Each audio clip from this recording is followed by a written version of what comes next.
So this offseason, rules were a big topic of conversation on all the cornhole social media forums. ACO and ACL both made some big rule changes. This past week, we saw the ACL have their first open, and some of the rules for the first time were on display for us all to see how that was going to play out.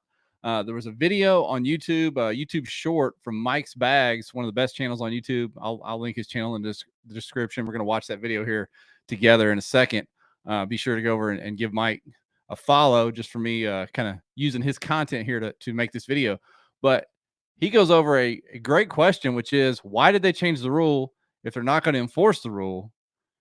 And I'm going to show you the video, then I'm going to give you my take on what the situation is with that. And to be clear, we're talking about the step over the line rule, keeping 1 foot planted. He kind of goes over that in the video. Let's play that real quick. Change to the step through rule. And these clips here I'm showing you all came from the first ACL Open in Rock Hill, South Carolina. Here's the rule in case you're not aware of it. Additionally, when using a follow through step, players must keep 1 foot and maintain contact with the ground behind the foul line within the pitcher's box. If both feet follow through past the foul line, or a player does not keep a foot planted inside the box when utilizing the follow through step, the player will be penalized the same manner as a foot foul. So the ACL thought that the follow-through that they had last year was a big enough issue that they had to make changes to it. If you're going to take the time to make a change to the rule, then at least enforce the rule. I understand that you don't have enough officials to officiate every single court at an ACL Open, but this was the broadcast court. All you need was one official there to officiate those games. If you're not going to enforce the rule, then why make the change? And for those of you who are the don't cross the foul at all, I'm okay with that as well. But you still have to have officials there to officiate that. My question to the ACL is, why change the rule if you have no intention of enforcing it?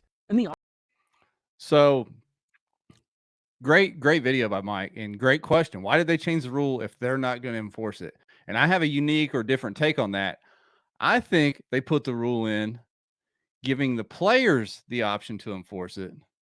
And right now, no player has been bold enough to use it to their advantage, because what I think it does is give you, if you're a stationary thrower, for example, that never crosses the line anyway, or even if you're a stepper, but you kind of take a moderate step and don't jump across the line and pick that back foot up, this could give you a really good competitive advantage if you're willing to use it. I'll use the singles finals of that event that was on his video there, which is the first ACL Open, the finals, Alan Rawls versus Tony Smith.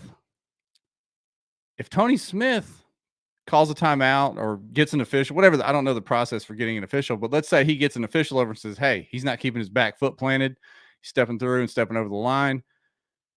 Maybe that changes the outcome of the match, not through a penalty of Allen. He's a great player, obviously, and deserved to win that event because nobody did call him on that. But using that to get in his head a little bit, like, hey, now I've got to keep this back foot planted. I'm thinking about how I'm doing that rather than just naturally throwing like I throw.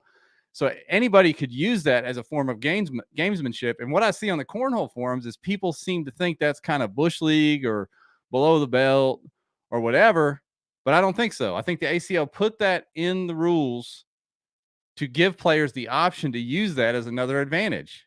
And I think they should. And I think once you see 1 or 2 players do it, you're going to see more and more players do it and use it. And it'll actually kind of self-police because people will be more mindful of how they're stepping. Whether you step across the line or not, whatever, as long as you start behind the line, kind of like shooting a 3-pointer in basketball, I think that's probably good enough. I don't know. But I kind of like the rule of keeping at least 1 foot planted behind it until the bag hits the board. And in my mind, I think the idea is to allow the players to self-enforce and use that. Maybe they don't say nothing until halfway through the match, and then bam, they say, hey, I need this checked. I'm going to report a violation. You're picking up that back foot. Well, now they've got the other player shook. They may have to change how they throw and whatever. That's how they put the nail in the coffin and win the event. That's just my idea. I'm just thinking it's a ACL put that in there to give the opportunity for the players to not only police it, but use it as an advantage if they're bold enough to do it. Nobody's been bold enough to do it yet that I know of. I know last year there was a controversy of, having the other team's bags checked, and then their bags were checked to see if they're in regulation and all that. But this is a lot easier than that. You can obviously tell when somebody's breaking this rule that the ACL put in. You're not being dirty. You're not doing anything. It is a rule.